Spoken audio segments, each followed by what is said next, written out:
The silent war, no flags, no drums, no sound of metal, but the war has begun, not in fields, in inboxes, in meetings, in silence. Every day someone gains ground, someone loses it, and most don't even know they're fighting. They wake, they rush, they bleed their time for battles they never chose, and by night, they fall. Not from wounds, but from being outplayed without knowing they were even on the board. This isn't about armies. This is about awareness. Because the first rule of war is knowing you're in one. Know the war, or be taken by it. You can't win what you don't know you're in. Most walk through life like it's peace, but it's not. It's quiet because it's strategic. Noise only comes when it's too late. The real war is invisible. It hides in schedules, in doubt, in the slow death of clarity. It waits behind distractions, behind goals you didn't set, behind urgencies that aren't yours. And it takes, slowly, a little focus here, a little direction there, until you forget what you were ever here to do. Every day is a field, every decision, a move, every thought a step deeper into someone else's plan. Those who don't see the war don't prepare. They show up late, unarmed, unaware. They try harder, but effort isn't strategy. They get louder, but noise isn't control. And so they lose to people who are quieter but sharper, to those who think before they move, to those who see 5 steps ahead while they're still reacting to the last blow. You don't need to panic, you need to perceive, because awareness is the first strike. To see the game is to stop being the piece. To know the war is to stop being used by it. Control begins with the self. Before you break the enemy, you break yourself. Not in defeat, in discipline. Because no general wins a war while his own mind is chaos.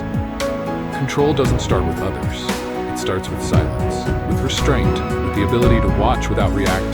The weak rush, the strong wait. Most lose because they enter the fight too soon. Unready, unstable, driven by emotion, not calculation. But the warrior who masters himself becomes untouchable. He feels the fear, but doesn't move. He sees the bait, but doesn't bite. He's insulted, but doesn't speak. Because he knows the one who controls himself controls the field. You can't command others if you can't command your impulse. You can't win battles when your ego needs victory. Let the enemy burn his energy. Let him speak first. Let him act out of pride. And when he's off balance, you strike. Quietly, perfectly, once. Self-mastery is not optional. It's the foundation. Without it, you are a weapon with no aim. A force with no control. And in war, that's just noise. Winning without fighting. The greatest victory is the one you never have to fight. No blood. No battle. Just control. You don't break them, you bend them. You don't strike, you shift the ground beneath their feet until they fall without knowing why. This is not weakness, it's supremacy. To win without fighting means you saw it early. You moved quiet. You made them choose what you already wanted. You entered their mind, planted doubt, created division, then watched them destroy each other while you stood still. Because true war is not about who hits harder. It's about who sees further. Every move they make, you expected. Every attack already absorbed. Every defense already compromised. By the time they realize what you were doing, they've already lost. No fight, no noise, just collapse. This is the art. To manipulate space, not people. To shift timing, not muscle. To decide the outcome before it even begins. When others prepare their weapons, you prepare their mistakes. And when the moment comes, you don't even need to show up, because the battlefield is already yours. The invisible strategy. The best strategy is the one they never see. No signals, no pattern, no explanation. They move, but it leads them where you want. They resist, but it drains only them, because your victory was never in your actions. It was in your setup, the terrain, the timing, the silence. You shaped the space before they arrived. You shifted the rules before they noticed the game. They think you're reacting, but you already decided. You don't need to outsmart them. You need to let them walk into what you built. This is the strategy they never see coming, because it's not loud, it's not fast, it's not obvious. It's in how you wait, how you place your traps, how you plant ideas they think are their own. You don't overpower, you override, from a place they can't reach, in a way they can't trace.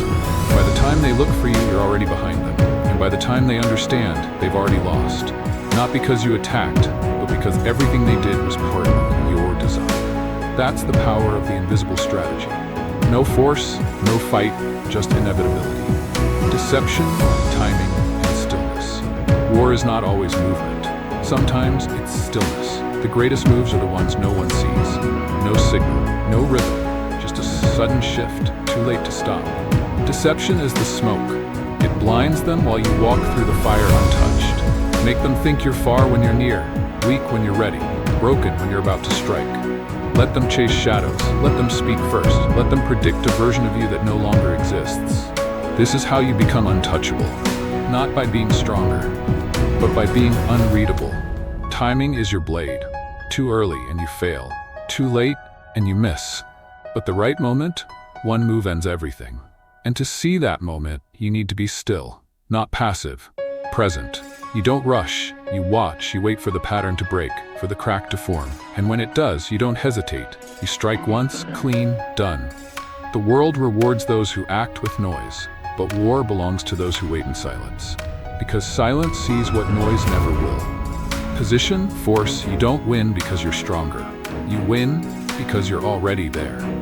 Position beats power, every time. Because when you're in the right place, you don't have to push. The enemy collapses into your advantage. The river doesn't fight the rock. It surrounds it, buries it, waits. That's position. You don't chase impact. You shape environment. You let them arrive to a battlefield you've already ridden. Most waste energy trying to break through. But those who understand war choose where to stand. They move first, not with action, but with alignment. They place themselves where movement costs nothing, and mistakes cost the enemy everything. And from there, they let gravity do the rest. Force tires, position endures. You can't be everywhere, but you can be exact. One step to the left, and the whole fight is different. That's not luck, that's calculation. Victory is not in how hard you hit, it's in where you stand before anyone throws a punch. Choose your ground. Let them bring the fight to you, then watch them lose without knowing why. Chaos, fear, and control. Most fear chaos, but the master, he uses it. Confusion breaks formation, uncertainty breeds hesitation, and fear makes people move before they should. You don't fight disorder, you design it. You make them see threats that aren't there. Make them question their own moves. Make them rush into the place you were waiting. Because once they lose their calm, you've already won. Control doesn't come from shouting. It comes from quiet dominance, from watching the storm while standing still. Let them scream, let them scatter, let them lose to their own panic. You stay unmoved. You place fear like a shadow, just enough to tilt their balance. You release tension when they expect pressure. You disappear when they expect force. That's how you turn their strength into vulnerability, not through battle, through manipulation. War isn't won by who strikes first, it's won by who makes the others strike wrong. Feed their emotion, starve their logic, and when they're spinning, grasping, doubting, end it. One move, cold. Chaos is a weapon, fear is a tool, and control is the art of knowing when to use both. Use everything. Waste nothing. The master wastes nothing. No failure, no silence, no delay. Everything becomes a weapon. The terrain, the wind, the enemy's arrogance, even his mistakes, especially his mistakes. Because war isn't just about what you bring, it's about what you notice. Others discard the useless. He turns it into leverage. They wait for the perfect plan. He moves with what's already in his hands. That's why he survives, not because he's stronger, but because he sees more. He studies how they breathe, how they rest, when they flinch, when they smile. Nothing escapes him. He listens to the quiet, reads between moves, fills every gap with precision. The foolish want more tools. The master sharpens the ones he has. This is how he wins. He doesn't need advantage. He creates it out of failure, out of timing, out of thin air. There is no such thing as nothing to a mind trained to use everything. The leaves, the shadows, the forgotten, the underestimated. All fuel, all leverage, all edge. Victory doesn't go to the most prepared. It goes to the one who turns everything into purpose. The general walks alone. No one sees him, no blood on his hands, no scars to prove the fight. Just silence and victory. He doesn't celebrate, he doesn't explain, he doesn't need to, because his work was done long before the first move. While others prepared to strike, he prepared the ending. No drama, no battle cries, just a plan that unfolded exactly as it should. The greatest general doesn't need war. He ends it before it begins. He lets others burn their energy. He lets them talk, react, collapse. And when the dust clears, he is the last one standing. Not because he fought, but because he knew. He understood the terrain, the timing, the fear, the greed, the silence, and he used them all. Not loudly, not desperately, but with precision, with patience, with clarity. The war ends, but no one remembers his face. Only the outcome. Because the true master doesn't need to be seen. He doesn't arrive. He doesn't retreat. He just decides and then disappears.